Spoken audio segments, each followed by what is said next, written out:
ล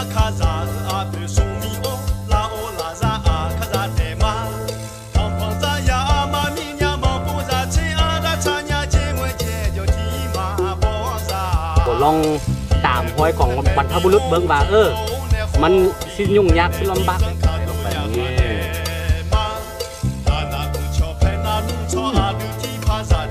นุ่มๆนะผมเหนียว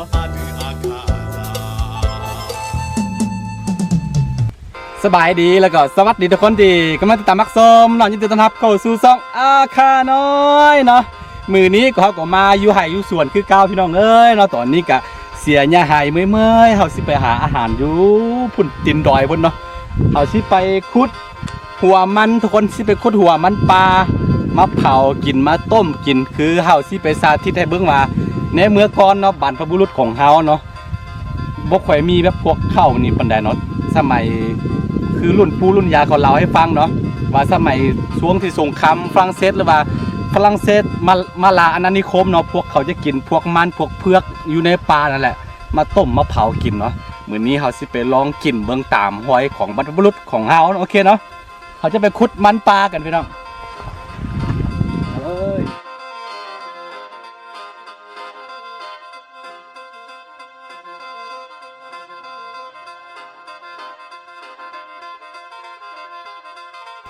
คือเฮาบ่ได้มาให้ประมาณ2อาทิตย์เนาะรู้สึกว่า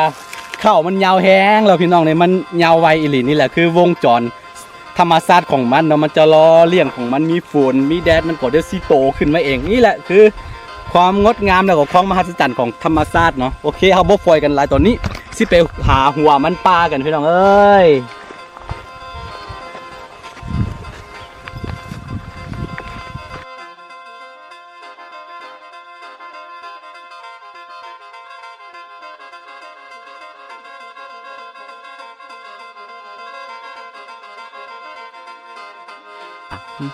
ทุกคนตอนนี้เราไม่เห็น2เครือเห็นบ่นี่แต่ว่าตัวนี้น่าจะเป็นเครือน้อยของมันบ่แน่ใจว่าแม่มันตัดต้นแม่เนาะอาม่าตัดต้นมันไปบ่หรือว่าบ่แน่ใจว่ามันหาก็ออกไม้บ่คือลักษณะของมันจะมีมันชนิดหนึ่งที่คนเฮาปลูกเนาะคือกันเลยหน้าตาใบต้นของมันคือกันเลยนะแต่ว่าความแตกต่างของมันก็คือถ้าโตมันตัวที่เฮาปลูกเนาะมันสิบ่มีหนามแบบนี้เนาะอันนี้คือมันปลามันเกิดขึ้นเองตามธรรมชาติเด้อทุกคนเด้อมี2เครือแต่ว่าค่อนข้างน้อยบ่แน่ใจว่ามันสิมีหัวมันบ่เนาะอย่างที่บอกไปนี่ใบมันเครือมันคือกันหมดเป๊ะๆเลยครับต้นที่เฮาปลูกแต่ว่าความแตกต่างของมันอย่างที่บอกไปเนาะมันโตที่คนเฮาปลูกมันสิบ่มีหนามแบบนี้แล้วก็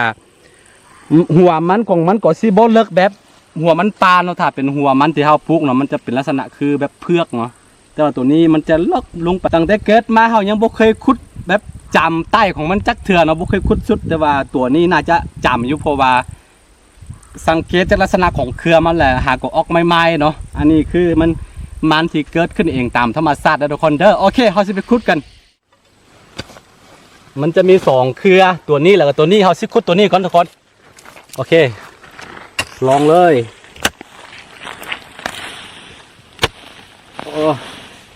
คือพวกนี้ต้องได้ใส่แห้งด้วยทุกคนเด้อคือกับเห่าคุดอ้นนั่นแหละ ต้องได้ใส่แห้ง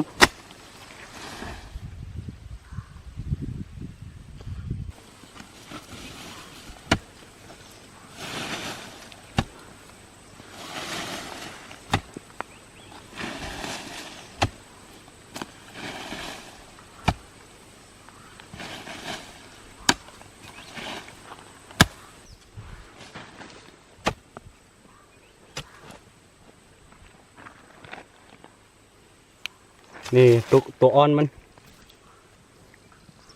ถ้าต้องตามเครือมันไปเรื่อยๆจนกว่าซีฮอตบอลที่ขาวๆเนาะคือมันพวกนี้ตอนแรกๆมันจะออกเป็นสีเหลืองๆแบบนี้เด้อตัวนี้มันกินบ่ได้มันจะคันเนาะเขาขุดไประยะหนึ่งแล้วมันจึงฮอตจุดที่สามารถกินได้คือมันจุดได้ฮอตแบบขาวๆแล้วถึงกินโอเคขุดไปเรื่อยๆ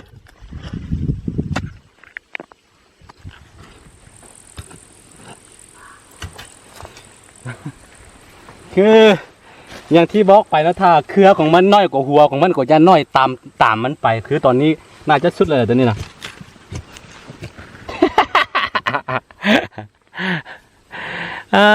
ได้ซ้ำนี่ทุกคน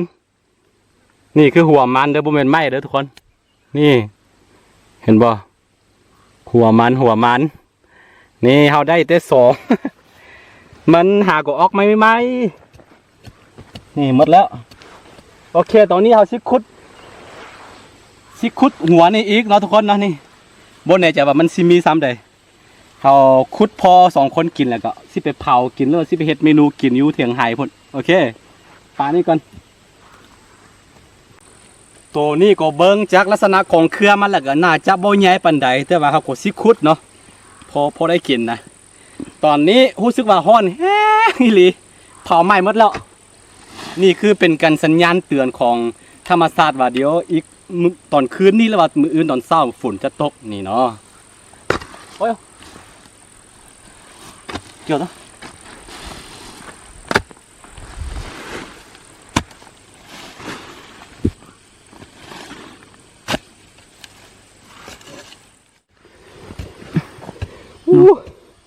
มันค่อนข้างเลิกทุกคนเครือมันกับบ่ได้ย้ายออกตัวนี้เนาะแต่ว่ามัน มันอยู่ในเพียงด้วยนึงนะเวลาสิขุดหัวมันนี่ต้องขุดบอนที่แบบเป็นแบบสิว่าจะได้เป็นดอยเด้อทุกคนเด้อ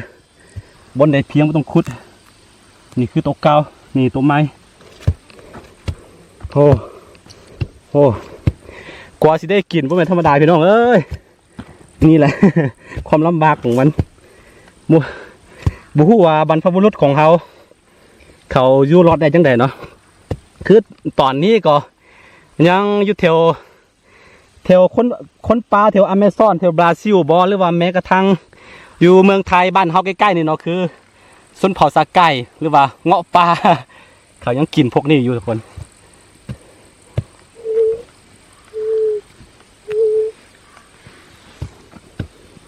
โอ้น้อยหนึ่งโอ้หาสิขุดต่อไปนิดนึงก่อนพี่น้องเอ้ย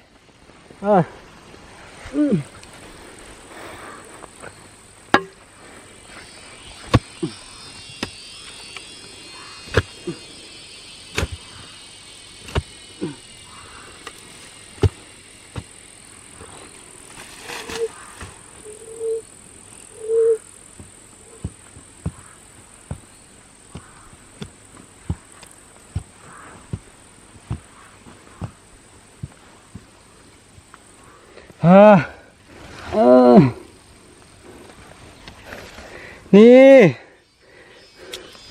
โอ้พี่น้องมันกับบ่ได้ใหญ่นี่เนี่ยตัวนี้กินหมดได้อันนี้กินได้หมดพี่น้องยังบ่สุดเถอะตัวนี้เรายังเลิกอยู่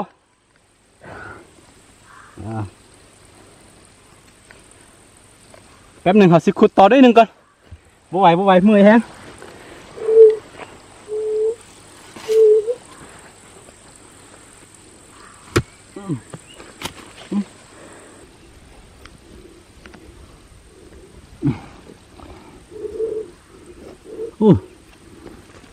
เงาเกินไป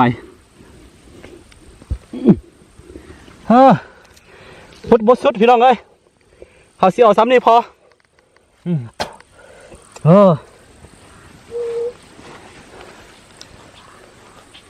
ขุด2 ขมได้ซ้ำนี่โอเค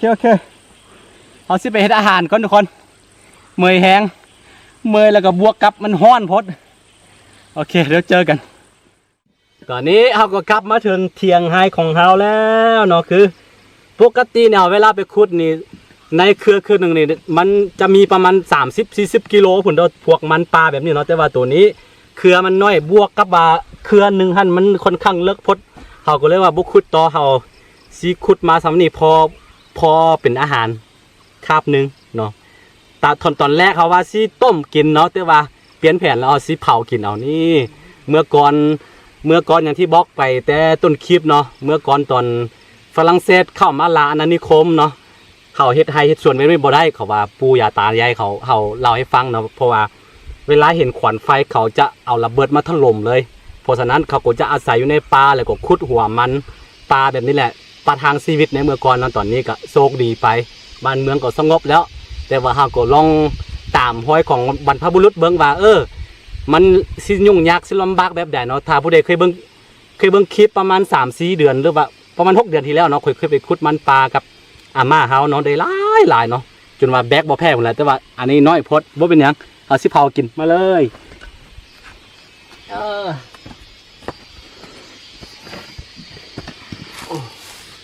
เผาแบบนี้เลยทุกคนเมื่อกี้เนี่ยมันห้อนแห้งพดเนาะอ้าวเกือบสลบไปเลย นี่เผาประมาณ15 นาทีก็ได้กินแล้วแหละโอ้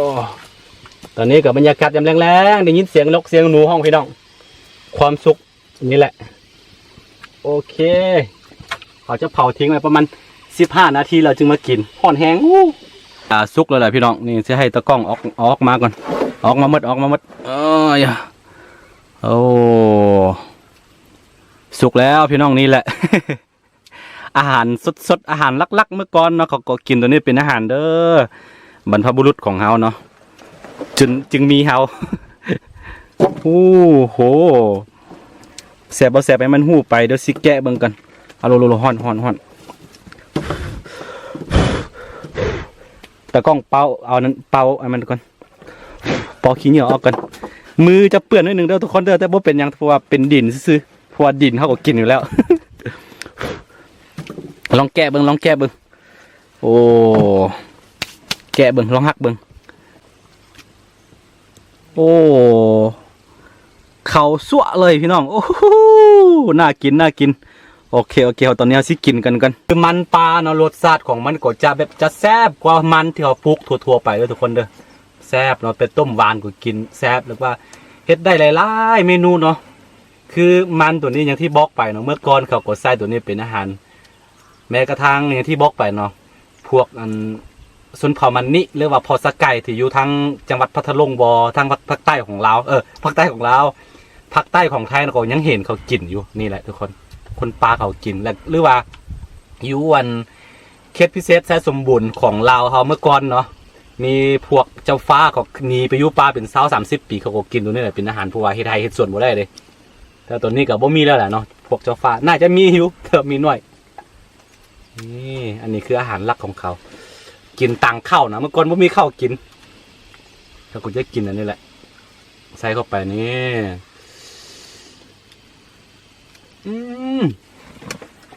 นุ่มๆแล้วก็เหนียวโถ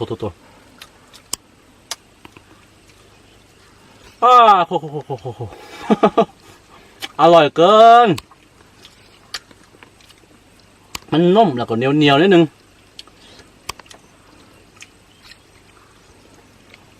มันบ่ได้มีเพียงแต่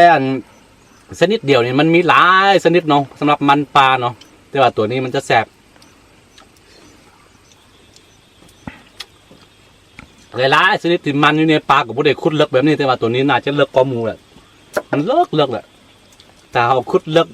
ถ้าเป็นเครือใหญ่ๆเขาขุดเลิกเข้าไปใต้ดินเป็น2-3 เมตรนี่โอกาสเอาสิได้นี่ประมาณบ่ต่ำกว่า50-60 โลเป็น100 โลก็มีเนาะเพราะว่าตัวนี้น่าจะใหญ่เนาะซ้ำขาซ้ำนี่แหละนี่คืออาหารธรรมชาติแท้ทุกคนตอนนี้เขาก็กินอิ่มแล้วเนาะเผามันปลากินรู้สึกว่าแน่นท้องพอสมควรคือเวลาหน้าฮ้อนแบบนี้เนาะค่อยบ่มักใส่เสื้อหลายคนสิหาว่าแบบบ่สุภาพแต่ว่าอยากให้มองว่ามันเป็นแบบความเรียบง่ายหรือว่ามันเป็นตามธรรมชาตินะเวลาฮ้อนเขาก็บ่ฝืนธรรมชาติเขาก็แก้เสื้อ มันเป็นเรื่องธรรมดาเนาะก็อยากให้เบิ่งว่ามันเป็นแบบความเรียบง่ายหลายกว่าแล้วก็แต่พอ FC ทานใดเข้ามาใหม่ก็อย่าลืมเนาะกดไลค์กดติดตามให้ได้คือ